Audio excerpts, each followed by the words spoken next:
साडे मन साफ कोई नहीं। चेहरा साफ करन वास्ते असी जनाब ब्यूटी पार्लर जाने, असी फलानियां फलानियां क्रीमां इस्तेमाल करने, बड़ियां बड़ियां क्रीमां इस्तेमाल करने। यार मेरे चेहरे ते दाग आ गए ने, मेरे चेहरे ते धब्बे बन गए ने। डॉक्टर कोल जांदा है, हकीम कोल जांदा है, तबीब कोल जांदा है, यारां कोल मशवरे पुछदा है, यारा काम की करना चाहिए, ए काम वास्ते की करना चाहिए, मेरे जिस्म के अंदर बीमारी आ गई है, मैनू फलां बीमारी लग गई है, मैनू जरकान हो गया, मैनू टीवी हो गया, मैनू फलाना हो गया, मैनू फलाना हो गया। दस इलाज की है? एक कहंदा फलां डॉक्टर कोल जा, फलां क्रीम इस्तेमाल कर, फलां दवाई इस्तेमाल कर, फलां काम कर। ओ यार इत्थे ते मशवरे मनदे हो ते इसे यार दे बारे तेरा मन गंदा है। जिस्म वास्ते बड़ी मेहनत कर दो, दिल वास्ते मेहनत क्यों नहीं कर दे? दिल के अंदर हसद होंजी है, दिल के अंदर बुग़्ज़ होंजी है। नबी पाक अलैहिस्सलातु वस्सलाम ने फरमाया, आका फरमाते हैं याकुम वल हसदा फइन्नल हसदा याकुलुन नारु कमा ताकुलुल हतब।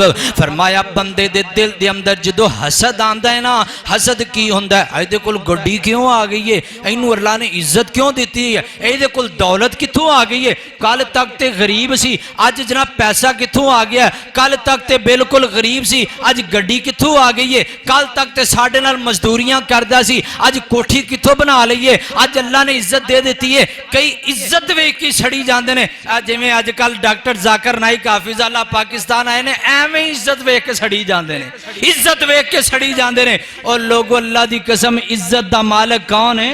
इज्जत दा मालिक अल्लाह है। जिन्नू चाहे अल्लाह इज्जत देवे, जिन्नू चाहे अल्लाह जलील कर दे। अल्लाह ने उन्होंने इज्जत दी है। मुल्क पाकिस्तान के अंदर आया तो मौलवियां नू जनाब एवें तंगी हुई है। कोई जनाब कहता मेरे नाल मुनाजरा कर लो, कोई कहता मेरे नाल चैलेंज कर लो, मैं फलाना चैलेंज करना। घर दी जनाब जात दी कोर कर ली तो छतीरियां नू जफे। ओ यार जाकिर नाइक को छोटी गल नहीं हैगी। अल्लाह दी कसम है जाकिर नाइक एक पूरी दुनिया के अंदर इस टाइम मन्निया तन्निया वली है जिन्हें 18 लाख मुसलमान 18 लाख गैर मुसलमानों मुसलमान किया।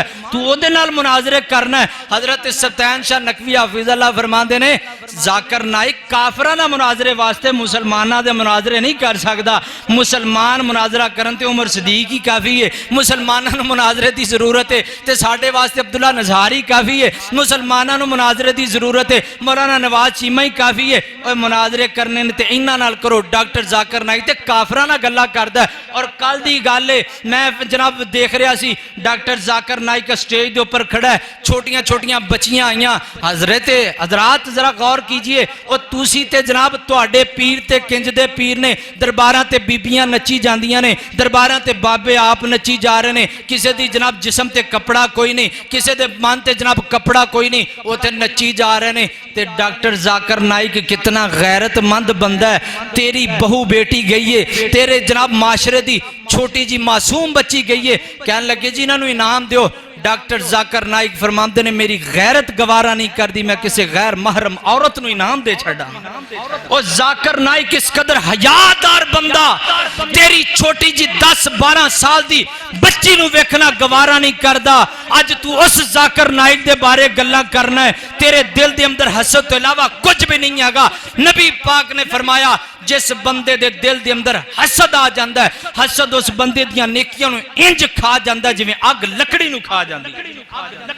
तेरियां नेकियां बर्बाद हो रही ने। तेनू की फायदा उहदे नाल हसद करन दा?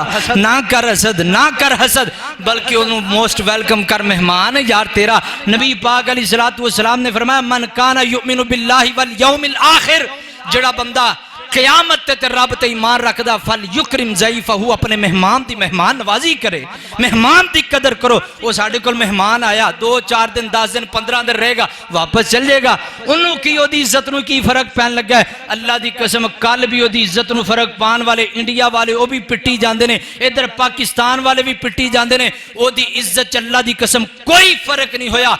कल भी इज्जत बुलंद सी, अज भी इज्जत बुलंद है, और जब तक इंशाअल्लाह जिंदा रहेगा अल्लाह इज्जत अता करके